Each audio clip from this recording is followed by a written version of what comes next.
One of the things that we hear the Democrats always talking about is $15 minimum wage. I actually don't know your policy on that. Well, I'm for the spirit that if you're working full-time, you should not be poor. But if you were to increase the minimum wage to $15, it would hasten the automation of all these fast food jobs that pay $9. There are all these everywhere. Yes. iPad. That's it. There are all these hardware stores and like Main Street retailers that are just scraping by, that are paying people $9, $10 an hour. You take that up to $15 an hour, they're 100% going to cut shifts, cut workers. It's much better just to give everyone $1,000 a month. It's an effective raise of $6 an hour for anyone who's working full time. It doesn't come out of the pockets of small businesses. It recognizes parents and caregivers and nurturers that the minimum wage does not touch. And it's actually better for small business, because is that hardware store going to be busier if everyone has money? Yes. And so instead of taking it out of this hardware store, and this is one thing that drives me nuts about the left. I mean, I've run a small company. It's like sometimes people imagine that like every business just must be somehow made of money. Yeah. It's totally not the case, particularly in this era of mega consolidation, where you have these giant companies just coming and running amok. Like they're made of money, sure, but it's like the average independent business made of money, such that you can just say, hey, pay everyone $15 an hour, and it's not going to have any effect on shit. What happened there, that disconnect in the left now, where they do this with this $15 minimum wage? Because I agree, they sort of think that everything is equal, so that my small business, where we have 5 full-timers, let's say, and 5 part-timers, is equal to Amazon, which they're also not thrilled with Amazon. They have too many employees, I maybe have too few employees. Like there's always some weird number. Maybe if I had 27 employees, it's the exact amount that's right.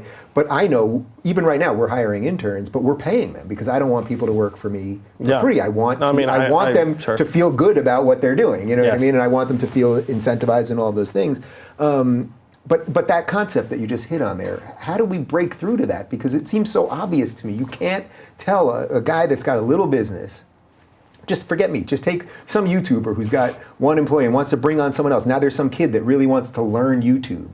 And it's like, he'd probably work for free, but I want to give him $8 an hour. To me, there's nothing wrong with that, but they would literally force you to not hire the guy.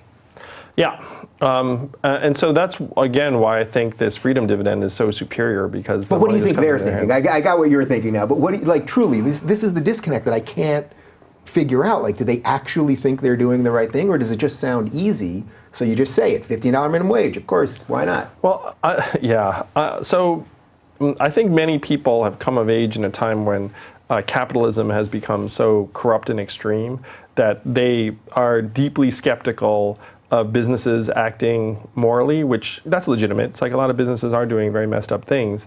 And so they're taking from that, it's like, oh, these businesses are systematically exploiting their workers when they have ample resources to do so. And so they're imagining that all businesses are like Amazon, they have ample resources. And it's in part because they haven't worked in like a lot of different settings where they would understand the distinctions between different types of employers. Yeah. So you're giving them the benefit of the doubt, I think. Well, it's like, I mean, the intention, the spirit is positive. It's like, do I think that people who are working full time should not be,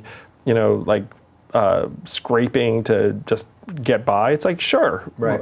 But is that also part of the disconnect that because everyone always brings this to fast food jobs when they frame this argument, and they say $15 an hour because the average person who at a fast food joint can't live on a full-time wage.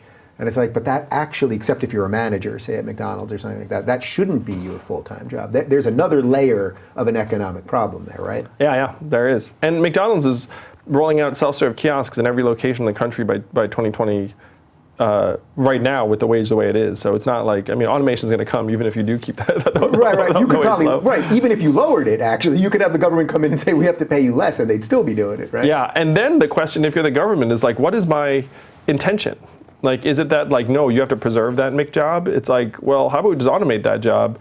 And then the question is, what is that person doing instead? And so there is this really important evolution that we need to undergo as a society, which is to say, look, the market right now is a highly imperfect determinant of what jobs we should be doing. So if you take these people who are working in fast food restaurants, and these jobs get automated away, like in my mind, they should be automated away. And trying to preserve those jobs is not where we should be going. But there's also this massive gap as to what the jobs of the future will look like. Mm-hmm. It's one reason why the freedom dividend is so important, because if you have a town of 10,000 adults in Missouri, and then you put $10 million more into their hands, then you end up creating not just more jobs in the main street, but you also end up supercharging their religious organizations, their nonprofits, their community organizations. You create different forms of opportunities for people. And that is, to me, the generational challenge we're in the midst of, is trying to figure out what the jobs of the future look like when the market is going to try and zero out more and more Americans very quickly.